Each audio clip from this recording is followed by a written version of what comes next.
welcome everybody to round one, part 2 of the in-house tournament with Antimatter Gaming. Our next matchup here is Mr. Dr. Pants. That's you. That's me. Hey. Against Ilex Force. And you know what, Mr. Dr. Pants, why don't you give us the breakdown of these teams and maybe tell us the thought that you have on what we're doing going into this. Yeah, so on Ilex's side, he has that Charizard, not Shadow, but still scary, Charizard, Deoxys Defense, Swampert, Registeel, Umbreon, and Whimsicott. Now, Whimsicott is a Pokemon that I've been looking at, and I've been trying out Jumpluff, actually, a lot recently. But Whimsicott, another same idea, just slightly different coverage, as Whimsicott has a Moonblast, whereas Jumpluff, you're normally running some flying move, either the Aerial Ace for quicker pressure or the Acrobatics for faster, or not faster, but bigger hits. And then the, I don't think it's Grass on it, I think it's Energy Ball on Jumpluff. Mm-hmm. Yeah.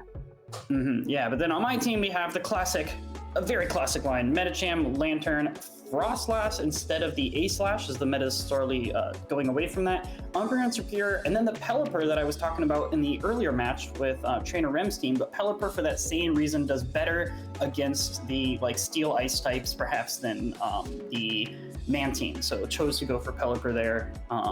So yeah, right now I'm looking at Frostlass because even against the Charizard, that one Shield Wonder, if Frostlass has that energy advantage, Charizard having that flying typing does not particularly enjoy getting hit by Avalanche. So Frostlass looking okay, doesn't particularly want to see Umbreon or Registeel, but Frostlass isn't looking bad. Umbreon as a generalist, as it kind of always is, he doesn't have a Medicham. His fighting type is Deoxys, so Umbreon does much better there. Still doesn't particularly like Registeel, and Whimsicott is a bit of a problem, but Umbreon is an option. Pretty much everything here, actually, there's nothing that isn't an option on either side, so we could see anything come out from either team here. Yeah, these are very well-balanced teams. I like how you and I have talked about it throughout this tournament runs. Bringing your own style, your own play style, and both you and I brought real meta teams. real hard meta team. There's no spice whatsoever. Lucario's coming in for Trainer Rem. You got Ilex rocking Whimsicott. We've seen beads rolls. We've seen slashes. Not us. We're no. We're gonna play meta Pokemon. I like your thought process here of that Pelipper with your Flyer and that Lantern. That's a great 1-2 combo punch. But how often do you see Whimsicott, man? That is just a rarity. So that is unfortunate. Oh yeah. You got a lot of great play, and so does Ilex. So we're gonna have to see how that plays out, huh? Oh yeah. And no spoilers. I won't tell you how it ends. All right. Well, let's get into these matches then. Kicking us off, Ilex with the Registeel into the Superior. Now, that is great. We talked about that Superior and the Umbreon that you were saying you didn't want to see. And here Dr. Pants goes, brings in the energy and builds up with the Superior, throws that Frenzy Plant first. Frenzy Plant really does some good damage onto this Registeel, but this Focus Blast still hurts that Superior. So there's going to be definitely a shield game at the end of this matchup here, as oh my goodness, that's a ton of energy now on that Superior, huh? Yeah, see, so in the previous meta, I used to run a Shadow Venusaur a lot, which does a lot better than Superior in this matchup. However, you don't see Registeel very often nowadays, so not particularly planning on seeing a Registeel, so figured go Superior for this one. But in this moment, I'm definitely wishing I had that Venusaur instead. But the Frenzy Plant still takes the KO, however, we are down a shield. Down a shield, but now you're chipping away at Umbreon, which is good. That's where you kind of want to be. Oh no, you switched into this, and Umbreon's going to go into foul play. Now your Pelipper's a little bit locked in here.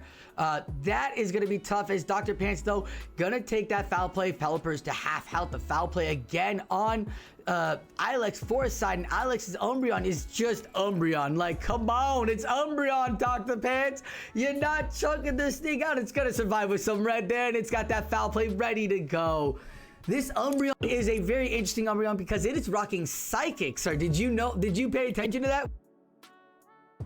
Yeah, actually, so because his Umbreon was running Psychic, that makes mine a little bit better, but a lot of things on his team still put pressure on my Umbreon. So Frostlass is here instead. However, again, down a shield, like we saw in that previous matchup. Frostlass is kind of scared of this. Yeah, 2-shield Swampert, especially one of the fastest, hard-hitting Hydro Cannon users out there. This Pokemon should be #1 build on everybody's Pokemon. It is cheap, it is quick, it is easy. You don't need Hydro Cannon, you can have Surf on it. As the Avalanche gets the next shield onto Swampert, and Swampert has almost 2 Hydros ready to go. As Dr. Pants has, oh my god, he almost 3 Hydros ready to go. As Dr. Pants, Frostlass sitting there looking real scared, real timid. Superior, is it so super effective? No. Not super effective enough. Allowing that to go through, and GG's to Ilex. Dr. Pants, that was a tough one. Wait, how do you adjust here, sir? So Pelipper still looks good here, right? Pelipper has solid matchups. The Umbreon does just outbulk it, but we left it in pretty red. I think it was like just a few hits away when we left the matchup. We just have to keep Pelipper away from the Registeel, and Registeel did a it destroyed that last team. So having to go down shields in that first matchup. But we get an Umbreon into Whimsicott. Oh, that's such a hard-hitting, like, smack. Here comes the Moonblast. Like you said, it's quicker to get to with the Grass Knot as well, and the Fairy Wind, and they attack debuff there. Holy free holies. Them Umbreon, that real thick Pokemon, is now in the deep yellow. As a last resort, can't even take the Whimsicott to the yellow at all, and onto almost another Moonblast now as a foul play is coming through. Last resort. It's even debuffed, just doing a little damage, but it looks like it's going to take at least one more to kill. But that Fairy Wind doing so much energy generation and Umbreon being so low, we're going to let it through and see if we can grab some energy on Frostlass here. But we are going to have to start spending shields to do so. It's not even Moonblast, that was just Grass Knot that did 2/3 of Frostlass health. Get a little bit what looked like a lag, but that was just a visual lag on our end. Everything looked like it went through as the Frostlass now is throwing that Shadow Ball and taking Registeel to half health now. There you go, almost half health with the Powder Snows. Now you get the Zap Cannon clearly looking for that attack debuff as his shield will go through. And he gets it. But Frostlass, even with the debuff, the shield still goes up because Frostlass Shadow Ball still does a lot of damage here. And I'm going straight Shadow Ball because last game I did lose to shield, so we're trying to get as many shields as possible. Swapping Frostlass out and throwing Medicham in here. Do have to throw up the shield though. Oh no, and he got the debuff again.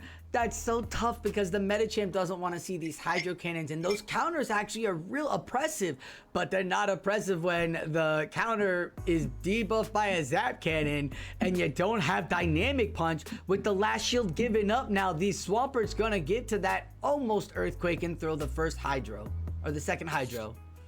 Yeah, Swampert being that, I think it's like 2-0 Butters who used to always say Swampert is one of the best closers in the game, but unfortunately Frostlass is not. So Swampert taking that game. Yeah, that was another tough one again. That Registeel really putting in the pressure. I noticed over the weekend, like, no one brought Registeel in Gdansk. Really, it didn't to the top 8, and OCIC brought it like crazy. Ilex is having some real good success with it against your team, and it's not just unfortunate that your team seeing the Registeel because you have a great team here. So in this situation, looking at what his team there is, that Medicham actually was in the best spot, but thinking about what other things could be here, we're switching to the Pelipper to lure out this Registeel to see if we can get it out of the way for something in the back, perhaps a Frostlass. But were you thinking Frostlass in the back here as we see Defense Deoxys and not a Frostlass or Umbreon? So I'm talking from my side. Oh, from your side. Well, it doesn't matter because that Zap Cannon took out that Pelipper with a one-shot. Yeah, so we're trying to load up this energy on Medicham is the goal here. Now, is this Ice Punch going to be enough to take it out before that Focus Blast comes through? No! The Focus Blast was ready, but they were going for Zap Cannon. Took him down, and you got 1 to 2 extra taps there on your Medi. Now, this not looking great. The Deoxys defense doing a lot of work against Medicham there. Medicham can't really hit it in return. So switching to Frostlass, but his Swampert was at, I believe, like 100 energy at that point. And Frostlass is fresh, so this is an uphill battle here for Frostlass. That is an uphill battle indeed. Like, did you see how many Hydros that Swampert had before it came back out? Oh, yeah. Spamming off the Gatling gun Swampert here. Medicham, though, getting the right call, getting that energy in. Ooh, man, a power-up punch would look really good on Medicham right now, wouldn't it? It still doesn't hit Deoxys. No, nothing's gonna hit Deoxys to be any sort of concern for it at this range. Doesn't grab the shield, and now... Well, the Ice Punch isn't the bait. The Ice Punch is the only neutral move it has. GG's. That Swampert play could not get around that Swampert gameplay. We saw the GG's right as the Psycho boost came through. That was a great play indeed. Yeah, Ilex had a great team there. Bringing that Registeel to every matchup was the bane of your existence, my guy. Not for nothing. Oh, yeah. Catching the Umbreon with the Whimsicott game 2 might have taken the wind out from your mouth. Like, that's the hit. That's a hard hit too. Like, oh. It was the main thing Umbreon didn't want to see. Registeel is playable. But Whimsicott, oof, that fairy typing, that puts in work. Swampert, playable. Charizard, playable. Whimsicott, no! So a great call, great team comps, great Swampert play. Swampert was the MVP there for Elix team. So GG's. And I gotta be not afraid to play more Superior, I think, is the... That's the takeaway. I don't know. You did in the first matchup, and I'm not for nothing. It really can't hit that Registeel, and you knew Reggie was coming every time. So it made sense you changing it up, bringing the Avalanche user and the Shadow Ball users for that Registeel, and then at the back line that dynamic, or not dynamic punch user, but that counter user in Medicham. So you had good ideas. Ilex was just one step ahead. GG's, and we're on to the next battle of round 1. We're in our next battle, and it is Meezer76, and she is battling Lucario Trainer Rem. So Meezer from down under, my man. She's came out from Brisbane, had a good top 5 run in this tournament. She brought the main team superior Umbreon, Clodsire, Carbink, and Medicham. I really like the bulk that she's got, and especially against Trainer Rem's team. Yeah, adding the Carbink and the Clodsire with the Superior's already been top tier for a while, but having the brand new Clodsire as well as the sort of more relatively new Carbink, that's a lot of bulk, and not even to mention the Umbreon, or I guess there's no Bubble Beam on Mantine, but that would have really, put the nail in the coffin there. But on Trainer Rem's side, we have his signature Lucario with that counter, Power Punch, and Shadow Ball. We have Pelipper, we have Sableye, which we don't see as many Sableye nowadays, a Lickitung, Gligar, and Cresselia. So Cresselia adding quite a bit of bulk on Trainer Rem's side as well. Yeah, both the battlers here had the idea of that Flyer Water, only the Pelipper there is for the attack, where now the Mantine, I mean, it's this almost the same thing, but it goes anti-Flyer, anti-Fighter, so a good core breaker there, and it's been pairing up really well with Umbreon and with Carbink. With that double combo right there, you really can get all of that tank, and not for nothing, that's another bulky Pokemon, Mr. Dr. Pants. So that team she has, even with the Medicham, is super bulky. Yeah, the difference, I personally have been enjoying Pelipper as opposed to Mantine recently, but I have been wanting to try the Mantine. Yeah.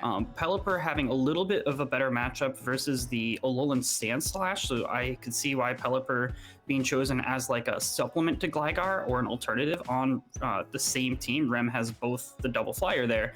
Pelipper being able to answer the Alolan Sandslash. However, there's not one on Meezer's team, and vice versa. There's not one on Rem's team. So we could see even the Gligar coming out here, or the Mantine from Meezer's side, because again, no Alolan Sandslash to counter that Mantine, because it doesn't have a water type move there. Yeah, the Flyers are going to have a little bit of fun on both sides. If you could just avoid that Carbink, then the other Flyer, I mean, you have to avoid it with Pelipper, and not for nothing. If you come out hard, and if Ren comes hard against Carbink game 1, Pelipper can shine maybe game 2 or 3.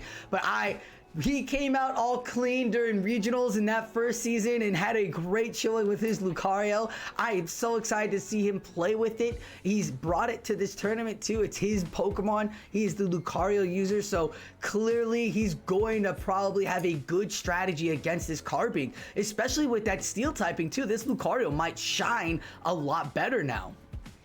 Oh yeah, I'm hoping to see some Power Up Punch go through for Lucario, get that thing ramped up and just punch its way through a Carbink. That's what I'm hoping to see here.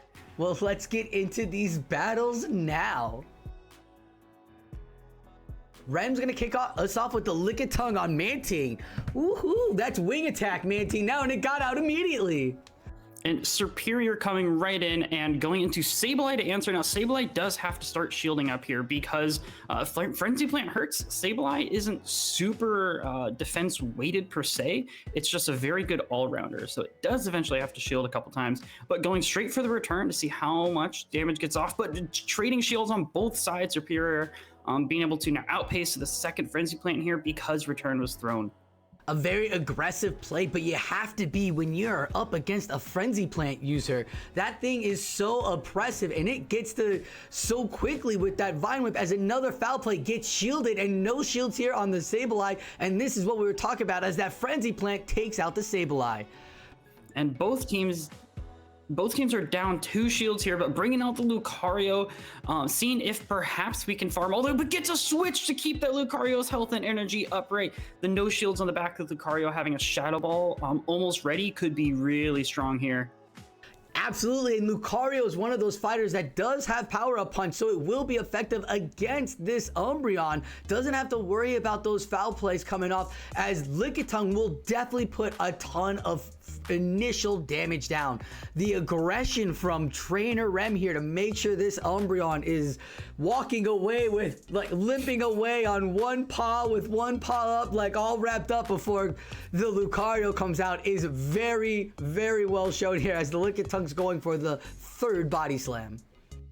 Lickitung is one of those Pokemon that even, like, this is one of its worst matchups, right? Because the Lick doesn't do any damage to Umbreon at all. And Umbreon's so tanky that it just gets to take pretty much all of those body slams. But Umbreon's still getting out with not that much HP left. But switching both sides, we have the Shadow Ball going off from Lucario. Does a solid amount of damage to that Mantine. But here come the Aerial Aces, and even that Steel typing won't help Lucario here. That's a lot of damage right there. But are we going to get to the last Shadow Ball? And it goes down right before the Shadow Ball comes in.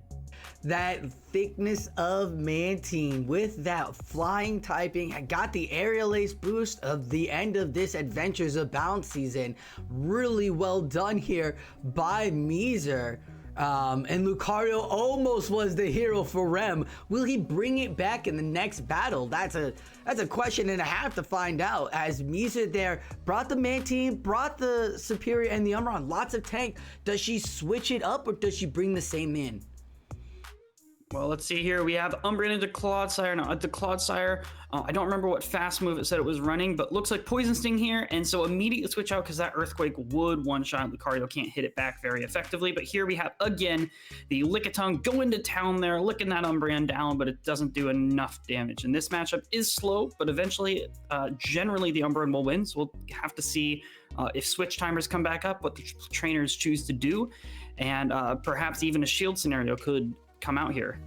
I like this play by Meezer, drawing out that Lickitung here so the rest of her team can go and roam free, because that Umbreon, as the safe swap, can just start doing that foul play damage. Yes, it takes forever. The Licks don't do anything. The Snarls don't do anything, but the foul plays do more damage than these body slams, and Umbreon can just get to them faster as another foul play is going to come through. Lickitung's going to be in the deep red, and Rem's got to figure a game plan out here on what he's doing with this Lickitung and this energy. He's a lot of energy here, Dr. Pants, and I don't know about you, but he's gonna let it go down. Yeah, I think we're gonna see Lucario come down to farm this up, and I believe even if Umbreon gets to move, but it doesn't, it's just short of getting to that move, and we could see some Shadow Balls start flying here, or perhaps a Power Up Punch bait, but no, going straight for the Shadow Ball. Let's see if the Clodsire chooses to shield this.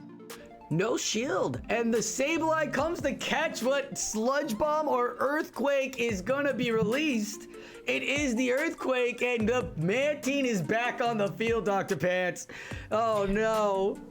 This Mantine does not look super great for Trainer Rem's side here, but starting to get a bunch of energy, perhaps being able to get some shields back here with some foul plays, some Shadow Balls. Potentially, if we get enough shields, a Shadow Ball could try and close this out. But we're going to see, does a shield come out here? Is it going to be worth trying to get that foul play off? But no shield comes out, and it's Lucario versus the world here. This Lucario is rocking Aerial Ace and Ice Beam, so it is not rocking that Bubble Beam as we said earlier. As the Shadow Ball we saw did half the health, and Mizer's like, nah, I know what it is. And the file is corrupted as the Aerial Ace was so strong on that Mantine. It corrupted the file. And we did think that Lucario did go back to the Pokeball and was off to Nurse Joy. So GG's Trainer Rem and Mizer 76 as Mizer takes the win. Wow, I mean, we did get to see Lucario play, and Lucario did a lot of damage. I wish there was a way we could, you know, like in the PV Poke Battle Simulator, where you can see at the end of the battle how much damage each Pokemon did, like who got the shields and stuff like that. That would be so cool to get recaps like that in the game, but aside, we don't have that. But Lucario put in a lot of work, did a lot of Shadow Balls. I don't think we saw a single Power Up Punch that game, right? No, it was a bunch of Shadow Balls left and right, because all those Pokemon needed to take the Shadow Ball hit. The only thing that didn't need it was Carbink or an Umbreon. Umbreon avoided Lucario throughout that entire matchup, and Carbink was just bench pressure. I'm pretty sure Mizer might not even have a Carbink. She's like, yeah, my Carbink can like put in regular stats, HP, you know. But because of that, we saw Lucario out there more than Gligar. Gligar could have been really good pressure there against both those lineups that Mizer brought. But Lucario showing that it's been such a dominant, or a Carbink showing that it's been such a dominant force to begin with. You've got to be aware of that. Lucario came out swinging, and like Ren was like, yeah, I gotta protect on that Lucario, the Umbreon, or the Carbink, the Umbreon, the Superior. Because Power-Up Punches on Lucario from Superior would be good too. For sure. I think the real key to that match, in my opinion, was that Mizer was always able to lock her Umbreon onto the Lickitung to like nullify its ability to just, you know, kind of slow the game down, because, you know, you swap an Umbreon, Lickitung doesn't just neutrally slowly win that matchup. It's actually in the other way. Umbreon will, again, slowly neutrally win that matchup. So the whole idea of like safe swap Lickitung, slow down the game and kind of reset doesn't totally work against Umbreon, because you don't get to win that matchup. So I think that really helped Mizer's ability to recognize where she might see the Lickitung and be able to maneuver the Umbreon around that, as well as the Mantine, of course, being able to keep Lucario kind of at bay as well. So I think it was very well played on both sides. GG's to Mizer, and yeah. Let's get on to the next battle. All right, we are here now for our next matchup. It is Southway Kai versus Hippopotamus. And these are some very, very well-liked, interesting teams here. I'm really liking all of the way both of these battlers built their teams. Lickitung, Mandibuzz, Medicham, Superior, Shadow Swampert, and Frostlass on Southway Kai's team. Like, that's pretty solid in that what we've seen over the last few months here in the Play Pokemon circuit.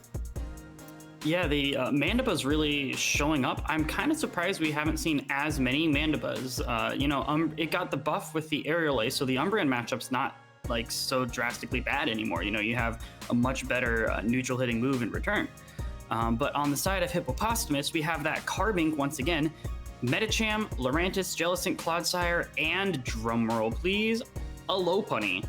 I don't know if you've ever seen a Lopunny in battle.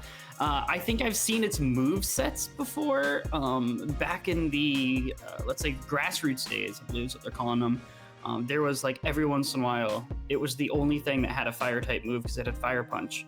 But this Lopunny now with an even better moveset of double kick, triple axle, and focus blast for that one shot on maybe a Lickitung. I don't know how much damage exactly, but I feel like that should probably just about wipe a Lickitung.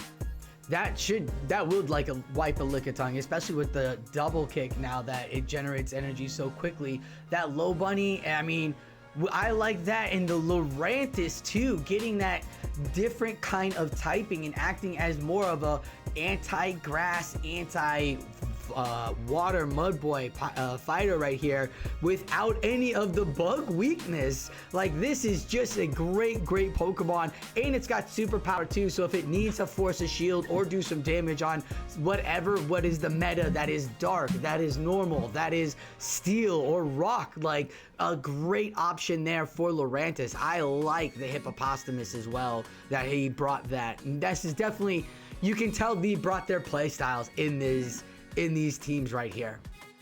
Oh, definitely. I'm looking at, I would like to see the Lurantis come in and just absolutely obliterate a Swampert, especially that Shadow. So I think one Leaf Blade does about 2,000% to a Shadow Swampert, just about.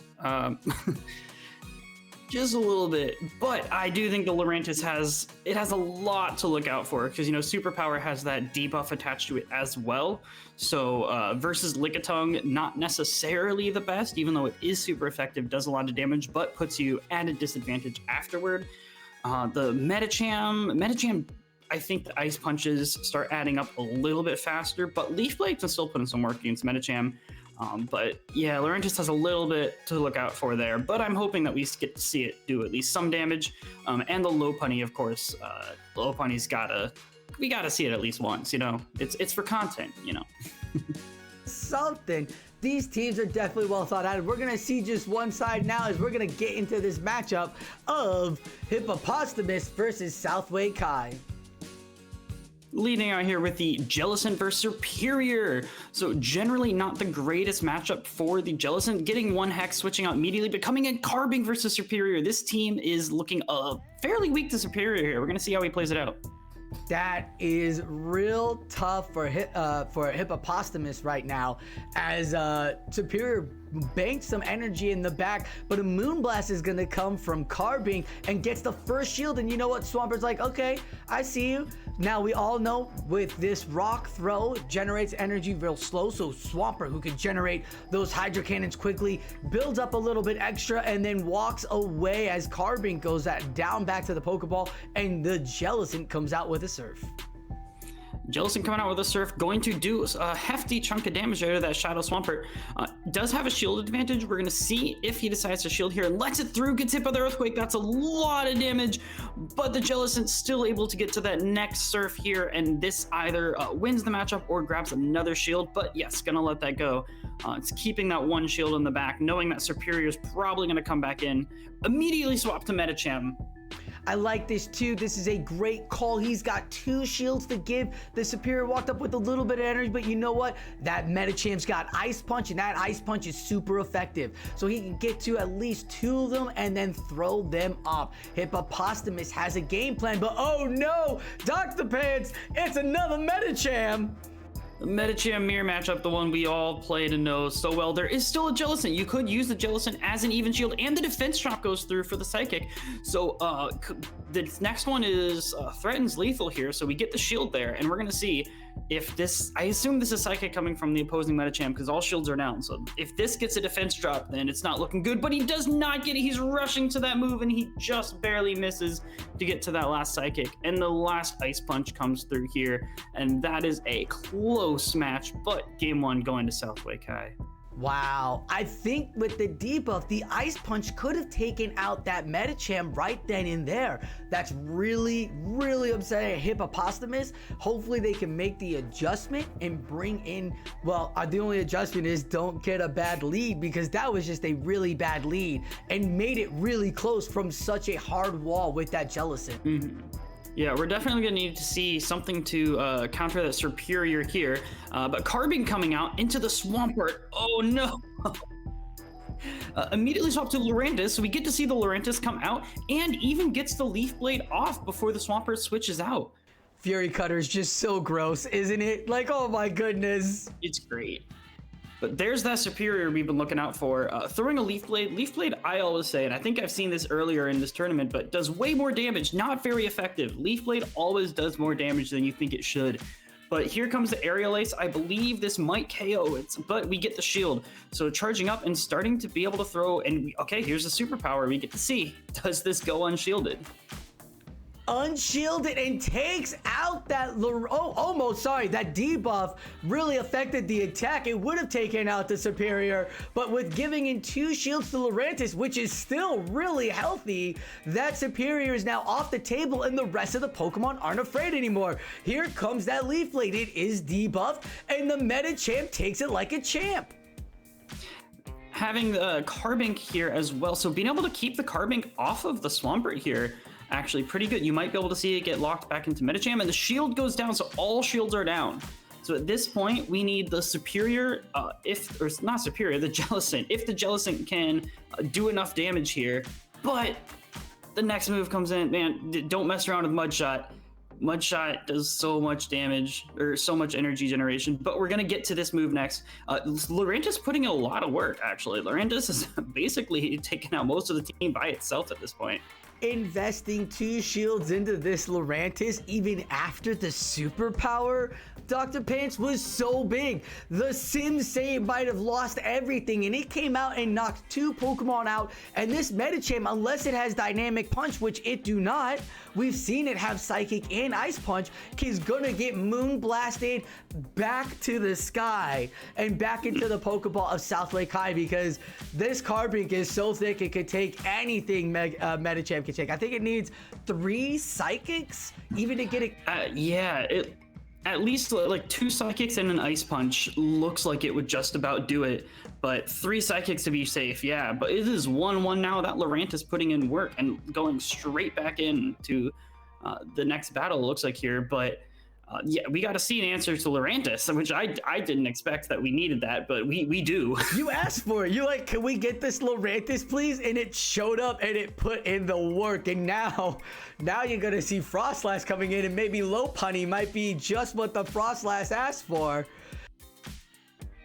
Lurantis versus Swampert, or Lurantis and... It's a Jellicent, but Swampert and Jellicent are...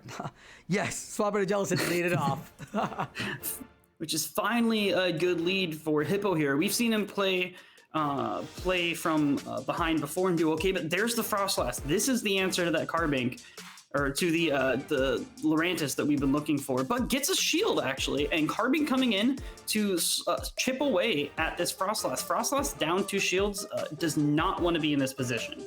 This is a really ugly position for Frostlass. We said Frostlass with energy and 1 shield can take anything out, and this is why Carbink is numero uno, is because it doesn't matter what Frostlass has. That Rock Slide, those Rock Throws will add up, and Frostlass cannot do that damage yet, but a Hydro Cannon from Swampert will absolutely do half the damage of that Carbink. Oh my goodness, this little Pokemon's gonna take 2 Hydros and say goodbye. Now Jellicent gets matched up with that Swampert, and it's Lurantis now for superior, sir. And this is a great position for Hippopasta. Going straight for the superpower, actually going to get debuffed here right away. I think that the Jellicent is also in a great position here to, I guess the matchup against Superior is not great, but the Aerial Ace does not kill Lurantis here, so forces the second bit of energy out from Superior, but also taking the shield and being able to go Leaf Blade. I think this probably kills Superior even with a debuff. Let's hope it does not, and it can build up energy, because that Swampert cannot get energy, or else it's going to put that Earthquake pressure on that Jellicent, which you see take it to the deep, deep red as the Hydro Cannon goes through. But there is a Surf ready on Jellicent as Hippopotamus was locked and loaded. Jellicent surfs in that Shadow debuff. Swampert goes back to the ball. GG's Hippopotamus and South Lake High. Lurantis really showing up. See, I really did not think that Lurantis was going to have play outside of maybe the Swampert, but wow, I was wrong, and I'm glad that I was wrong. We got to see that thing sweep a team 2 times. didn't come out in game 1, then dominated game 2 and 3. Amazing play, Hippopotamus. Well, like we said, it's that core breaker. It would have been cool to see the Mandibuzz come out to be able to put up that pressure, but Lurantis still had superpower, so even that dark typing would be affected by that Lurantis. Then you're thinking the Lickitung, and then you got the normal typing on that as well. You don't want to see that. The Frostlass adjustment was correct, but with losing the lead right there on Swampert and Jellicent, Frostlass had to see a Carbink with no shields. And Dr. Pets, that's just never what you want to see. See, Frostlass is the 1 shield wonder, not the 0 shield wonder. Unfortunately, she does need some form of advantage, and unfortunately, being down 2 shields to begin that matchup is not an advantage. The Mandibuzz also, yeah, I agree. Mandibuzz would have been a great call, especially because the Medicham, Lurantis, and Jellicent kept showing up. But so did the Carbink, and the Carbink really just puts a thorn in Mandibuzz's side there. So you see a Carbink, you can't really bring Mandibuzz. It's kind of a little bit too polar of a matchup there. Hey, you see a Jellicent, you see a superior, you don't bring in Jellicent, and we saw Jellicent come to every matchup, and this Jellicent isn't even rocking ice. It mattered about alignment and everything, but at the same time, I get what you're saying. Like, Carbink is just that dominant. Doesn't matter what you do on it. As we saw it dominate and give Hippopotamus the flip and lead back in game 2, and then dominated that Frostlass special in game 3. Don't watch this, DeFi. It's not for your eyes. We're gonna get into our final matchup now, as we're gonna watch and see who's up next. Trainers, we have up next former Sylph World Champion Vroom Vroom Pow versus Zion Command. On Vroom Vroom's team, we have the Clodsire, Mantine, Medicham, Shadow Alolan Sandslash, Superior, and Umbreon. And on Zion's team, this is a spicy team, so I'm going to hand it over to Spice Lord himself, Sosaflo, to take this one. Ooh, okay. This spicy team's rocking that Talonflame. This is pre-Timeless Travelers update Talonflame right now. We got the Weevil rocking in here as well. A Alolan Mug, a Rangaroo, Shadow Beedrill, and Cloyster. Say what? Cloyster with Icy Wind and Liquidation as the charge moves in the Ice Shard. It's one of those, like, could be a Dugong, could be a Alolan Sandslash, but those two have Drill Run, which helps them out against that Steel typing. Cloyster has Liquidation, which is brunch of water typing right now. Oh yeah, definitely. The thing that stands out to me, I really like Beedrill. Some people may have known that I tried to run Beedrill in a lot of practice tournaments for a long time. I had to bench it eventually, but I do really like Beedrill. I think its position in the meta was a little bit better at the beginning of this season. I think it's shifted a little bit, but it has, you know, that drill run to hit the Alolan Sandslashes and the Lanterns, which I guess we're seeing a little less of now. And then it has this one doesn't have Aerial Ace. This one has X-Scissor, so this one's better against an Umbreon, but a little worse against Medicham. But still hits Superior. It's got options. So I'm hoping we see some Beedrill gameplay, because I like a good Beedrill. So that's what I'm looking forward to here.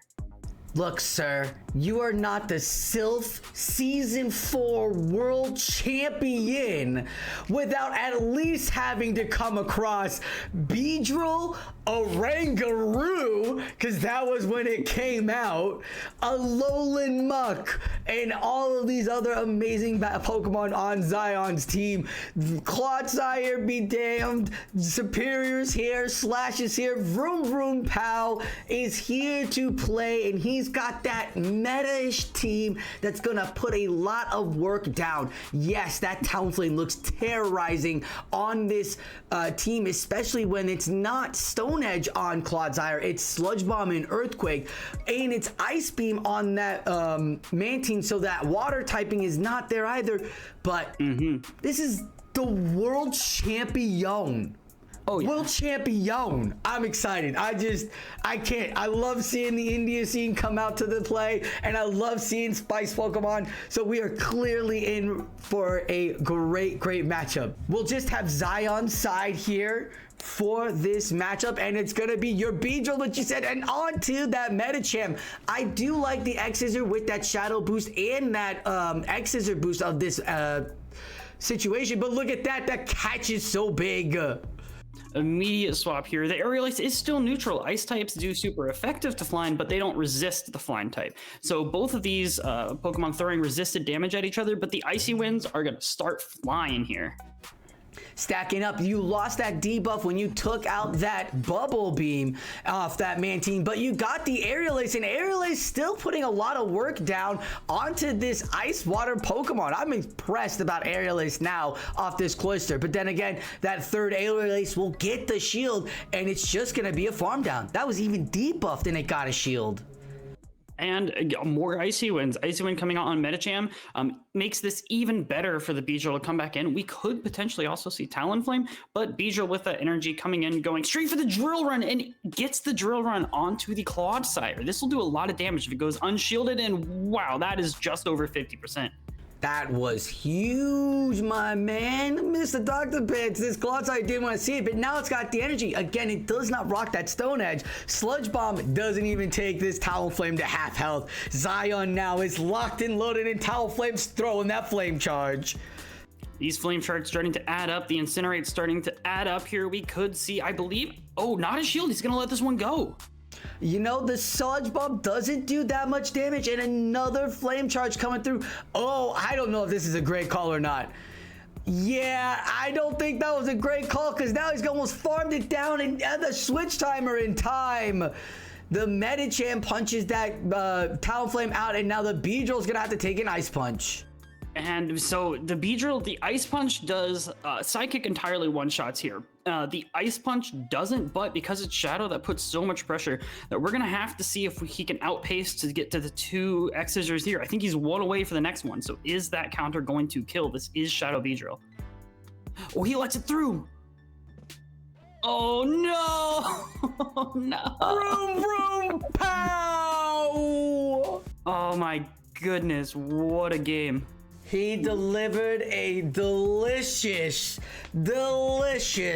Clodsire Sludge Bomb pizza at the end in 1-0. That was so beautiful by Vroom Vroom. I didn't think he had the Sludge Bomb that quickly.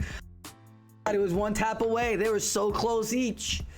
But we'll see if he can do it again. But Weavile coming out into Umbreon. I believe this is much better for Weavile, all things considered. Weavile with the Snarl, Foul Play, and Avalanche. So we like the Avalanche. That's very effective. It's going to have that good against this flying too. So it'll put a little pressure onto this Mantine and gets the shield from Vroom Vroom Pow. Cloyster comes in, and we saw what Aerial Ace did to it already, Mr. Dr. Pants. Oh yeah, and considering there's could be a Medicham in the back, I do believe Zion has to play for switch advantage here just to maintain that alignment he has. Has to, absolutely. Shield for shield now. Give up the second Aerial Ace. Unfortunate, like the first game. In this game, he gets two Aerial Aces that aren't debuffed yet. So now this is that debuffed Aerial Ace. We know it won't KO or bring it to the deep red, and there might be a possibility to get that closer to the last Icy Wind. Oh, just in time. Will this get the shield, Dr. Pants? I say if we do see a shield here, oh, no shield, but the Umbreon comes back in and gets Snarl down. Snarl down, you don't see that very often. So getting that extra energy, but coming in Talonflame instead of coming back Weavile. That might be big, because if that is Medicham in the back, Weavile's just gonna be sneezed away. Oh yeah, I mean, we've seen Medicham versus Alolan Sandslash. This is not much different, except for I believe Sandslash has a much better defense stat. Yeah. Oh, this is going to be real interesting. As the Umbreon took that Flame Charge, now going to take that Foul Play, throws it. The Umbreon walks out, and it is the Slash. The Foul Play is there now as the Snarls are generating, and it is Powder Snow on the Slash, not Shadow Claw. And oh my goodness! That damage is going through. See, Shadow Sandslash takes hits. I mean, it can get hit by maybe one move. The Drill Run kills. We get, I believe, Incinerate kills here. And now does Umbreon have two Foul Plays? 2 foul plays. Wow, this is great job by Zion, and he almost has 2 flame charges ready to go. The first flame charge goes off and gets a shield. There it is. The incinerate goes through. Will this be a CMP? This is gonna be close. Is Brave Bird right? He gets the Brave Bird. Ooh. And we have, is this a 1 HP in a dream on Zion's side now? Yes, it is. Oh my goodness. 5 HP These in a matches are dream. insane. I want to see more Beedrill. No, I say bring back the Talonflame. Cloyster doing great job there, putting the work down on that Mantine. It keeps coming back, and the ice typing is really shining here for Zion. Will he bring it back out, or will Vroom Vroom make that adjustment? Yeah, I'm seeing the Cloyster is helping against Mantine, but I feel like Alolan Muck would be a play here. It's got Acid Spray, so I'm hoping we see some Alolan Muck alongside the Talonflame. But Talon into Medicham, this is great for Zion. Absolutely. Here's the thing though, Incinerate is countable, and you can read it really well as Vroom Vroom Pow tried it and Zion held on to the energy. There were 2 extra foul snarls that went through for that Umbreon, and that could play an effect because this is a Shadow Beedrill, as Foul Play takes half that health. Oh yeah, and these foul plays are gonna start coming pretty quickly after farming up before the switch out there.